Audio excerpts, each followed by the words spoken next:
Hey ladies and gentlemen, welcome back to the channel. As always, it is Nick here, back for your daily crypto news and analysis. And we have a lot to talk about, especially when it comes to the US and CBDCs. I feel as though everyone is blowing this Anti-Surveillance State Act out of proportion. I feel as though they are now saying like, all right, it's confirmed, a US CBDC is not happening. There's no way that it can happen. We're going to be talking about this, we're going to be addressing it, and you want to stick around until the end of this video because we are going to go over a ton of information that definitely pertains to XRP holders. So, with that in mind, I do hope that you are all having a beautiful day or a beautiful night wherever you guys are out there in the world. Here we have a video that got posted by the Financial Services GOP on X, and we have watch Chairman Patrick McHenry delivers remarks in support of the CBDC Anti-Surveillance State Act. If not open, permissionless, and private, a CBDC is no more than a CCP-style surveillance tool waiting to be weaponized. And check it out. Today, we are considering Majority Whip Tom Emmer's H.R. 5403, the CBDC Anti-Surveillance State Act. This bill is straightforward. It halts unelected bureaucrats from issuing a central bank digital currency, or CBDC. We believe that a central bank digital currency would be detrimental to Americans' rights to financial privacy. We've previously seen examples of the government and governments around the world weaponizing the financial system against their own citizens. For example, the Chinese Communist Party used a central bank digital currency to track spending habits of its citizens. This data is being used to create a social credit system that rewards or punishes people based on their behavior. This type of financial surveillance has no place in the United States. After all, we have the Bill of Rights, and they do not. Concerningly, it appears that the current administration does not agree that financial surveillance has no place in the United States. In 2022, the White House issued an executive order pushing for CBDC research and development. The corresponding report and the data related to the executive order the president issued it does nothing to ease the concerns about financial snooping on citizens. This is why the CBDC Anti-Surveillance State Act is necessary. The bill requires authorizing legislation from Congress for the issuance of any central bank digital currency, ensuring that it must reflect American values and civil liberties protections. If not open, permissionless, and private, a central bank digital currency is no more than a CCP-style surveillance tool waiting to be weaponized. I want to thank my friend Whip Emmer for his work on spearheading this legislation, along with Representatives Hill and Mooney for their leadership on this issue. I'd also like to thank Representative Davidson for his commitment to financial privacy in a larger context. I urge my colleagues to support this common sense legislation, and I reserve the balance of my time. You can't afford to not be a part of this Discord. You need to join the free Discord down in the description below, as well as in the comments below right now, to get ahead of the rest of the market with 24/7, 365 access to information around crypto, including insights, trades, altcoin gems, you name it. You need to be a part of this Discord. So what are you waiting for? Click the link down in the description below, as well as in the comments below, to join today. Now, this did get passed today, but this is the overall bill. So we have to amend the Federal Reserve Act to prohibit the Federal Reserve banks from offering certain products or services directly to an individual, to prohibit the use of central bank digital currency for monetary policy and for other purposes. Now, the problem with this is that everyone is thinking that this has effectively banned a US CBDC. And the question that I have for everyone out there is, what exactly is a CBDC? Because the definition of CBDC is very, very vague. We're going to be talking about that. We're going to be addressing it. And we have the short title here. The act may be cited as the CBDC Anti-Surveillance State Act. And here is the thing. So Section 16 of the Federal Reserve Act is amended by adding at the end of the following new paragraph: a Federal Reserve Bank shall not offer products or services directly to an individual, maintain an account on behalf of an individual, or issue a central bank digital currency or any digital asset that is substantially similar under any name or label directly to an individual. Now here we have the actual central bank digital currency. So Section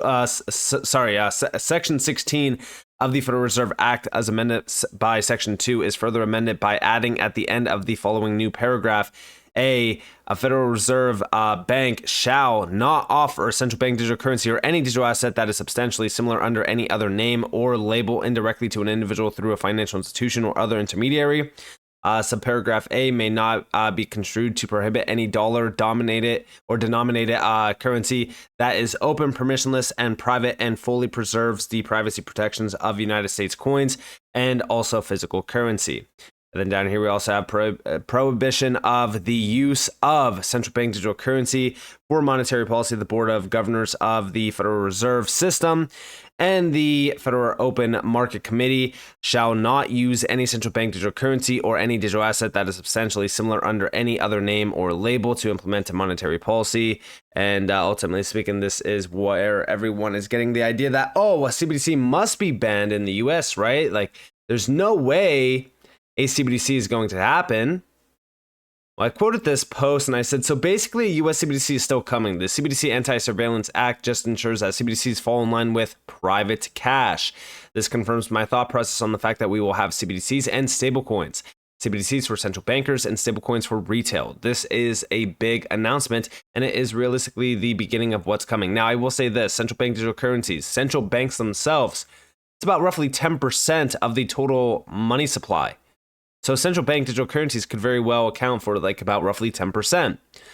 Stablecoins and things of value around tokenization could be the rest. But do you ever wonder why all these bills are getting passed now? Is it a coincidence? The old system is failing, things are breaking, and it's now time to usher in the new system. It's only a matter of time until the US has an official CBDC and stablecoin. Welcome to the new system. You are either prepared or you will be left behind. Now, like I said, definition of a CBDC. Define it. What do you think a CBDC is? Well, when we go over here, we have the problem is they don't define a CBDC. How do you block something you can't define? People criticize me for emphasizing the plumbing. They say it doesn't matter. Here's a perfect example of why it matters for more than most realize. And here we have several states take steps to block a central bank digital currency. To add to my point, in the next crisis, commercial bank deposit liabilities could become liabilities of the Fed. They could unify ledgers, etc. As long as they don't call it a CBDC, it wouldn't be blocked by any of these laws. And that's exactly what we are talking about here, right? Like, yeah, the overall definitions of these things are very vague. Even in terms of like any digital asset that is substantially similar under any other name or label, indirectly to an individual through a financial institution or other intermediary, that's still very vague. They're not giving us too much to go off of here. So this could very well still be a backdoor to a CBDC or even a stablecoin in the US. And we already know that recently with the FIT21, this act could very well be an open door for a stablecoin bill as well. But also, remember, I just talked about this, right? Like everything has changed because we're now starting to see a major pushback against Elizabeth Warren and Biden and even Gary Gensler. Well, here we have from Black Swan Capitalists, and this all has happened this year in 2024, the same year as the debt refinance cycle, 2024 to 2025, the Bitcoin having the bull run getting started, elections coming up. The CBO said they'll issue a minimum of 20 trillion in debt starting in 2024, the same year the spot Bitcoin ETF got approved, and the same year BlackRock took out CZ of Binance before the Bitcoin ETF.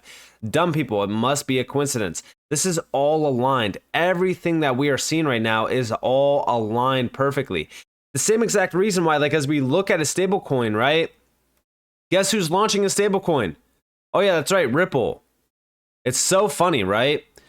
But regardless, there's two posts for me. This one was back in July of 2023, and this one was back in August of 2023. Both of these focus on what my full view of CBDCs and even stablecoins will be.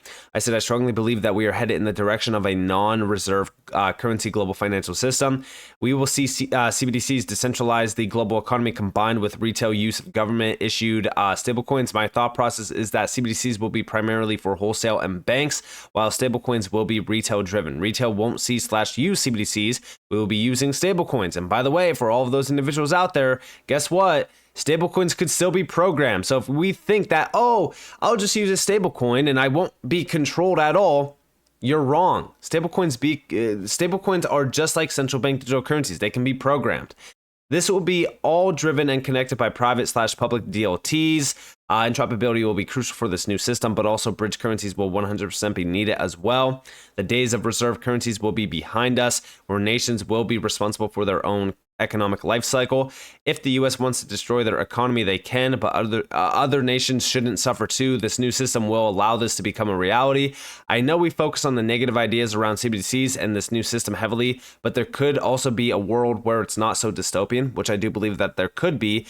CBDCs are inevitable, but this new system can have CBDCs, stablecoins, and digital currencies coexist. Projects I personally have been hyper-focused on while the elites are running trials and experiments to bring about this systemic change are the following. There are a few others, but these are the main ones that I'm looking at. Now, this has pretty much stayed the same. Now, I have added a few to the list, but for the most part, yeah, I do still think that utility projects will matter greatly. Also, how do I envision what's coming? Every single major nation will have their own currency. CBDCs will be this currency. Every single bank will tokenize their reserves. They might even have their own token, i.e. JPM coin. The world is going to be dominated by digital monies. Anything and everything of value will eventually be tokenized in time.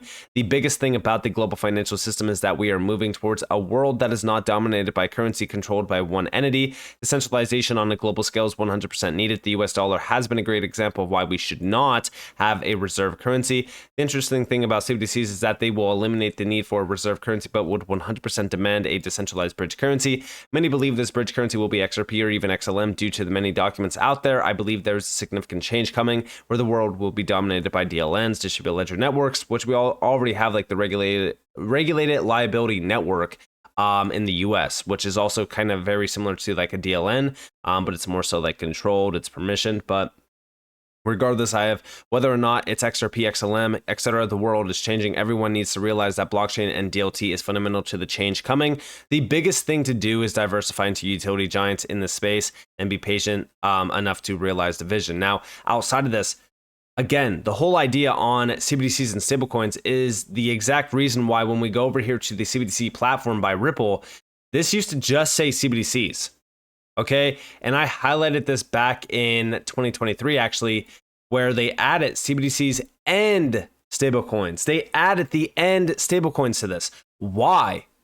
Why do they add that? Well, it's because they also saw it. They were already prepared for this. They already are in a lot of those private discussions. So they added the CBDCs and stablecoins. So this entire platform could very well be the platform for the future when it comes to CBDCs and even stablecoin initiatives. They saw it. We saw it. We knew that this was going to be a thing, and now it really is. Now, what's funny about this also is that during this committee, right, we also got this. French Hill dropping a truth bomb. Big shout out to XRP Drop. So we don't need a retail CBDC. We have a payment system that could capitalize on the private sector. For example, private sector payment stablecoins are a terrific innovation that will become a ubiquitous way for people to transact and expand and enhance the dollar dominance of our currency around the world. And again, the whole idea of stablecoins is basically stablecoins are just CBDCs in disguise, right? Like the only thing that separates stablecoins from CBDCs is that stablecoins are not issued by the central bank. So it doesn't really make much sense here. Like, we're celebrating the fact that like CBDCs are banned, but it's just by the definition that we know about CBDCs. They could still very well introduce a stablecoin. They can introduce pretty much anything and it won't be called a CBDC, but it will basically act like a CBDC. This is why everyone needs to focus on, the fact that like we don't have a clear definition of what a CBDC actually is. Now, we also have the RLUSD fulfills all criteria, which is, what Ripple is launching in terms of their Ripple USD stablecoin. And it's just funny that all of this is aligning perfectly for Ripple. I mean, you could not make up a better show.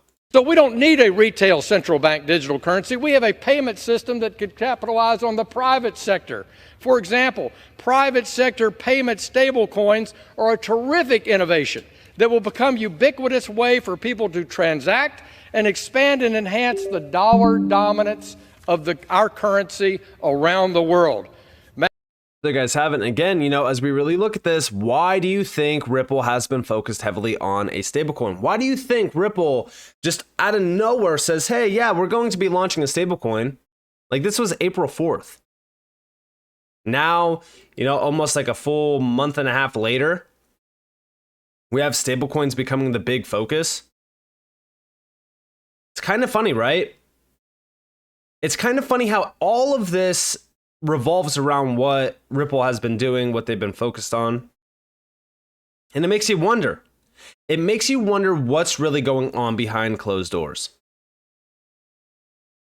And we already know that Ripple has been going all in on their stablecoin initiatives, even, posting again on April 22nd about global financial system is experiencing a unanimous increase in demand for stablecoins centered around utility, liquidity, and trust. And then also more recently on May 8th, they talked about how it could very well reach $3 trillion by 2028 in terms of the stablecoin market. Why is Ripple going all in on stablecoin initiatives? Why are we now getting this major bill passed? Why is everything happening so fast around a lot of these bills to push things forward? It's because the system is broken. We know that the traditional system is broken. We know that the new system is coming. We know that all of this is, aligned perfectly with that. Whether or not you want to, pertain to this, idea and entertain this idea that CBDCs are not going to happen, a CBDC like what China has is not going to happen. A CBDC within the US, it's not fully defined. They don't define it. So they can't fully block something like this.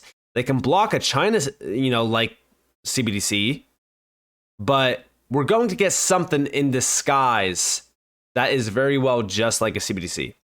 That could very well be stablecoins. It could be pretty much anything. We don't know yet. But in my opinion, the US has a plan in place. But we know CBDCs and stablecoins are happening. We know this is happening. We know that this is going to be a focus. And we just know that the entire system is changing right now. And it's so funny because it seems as though it's all revolving around Ripple. Let me know what you guys think down in the comments below, though. I'd love to hear your thoughts.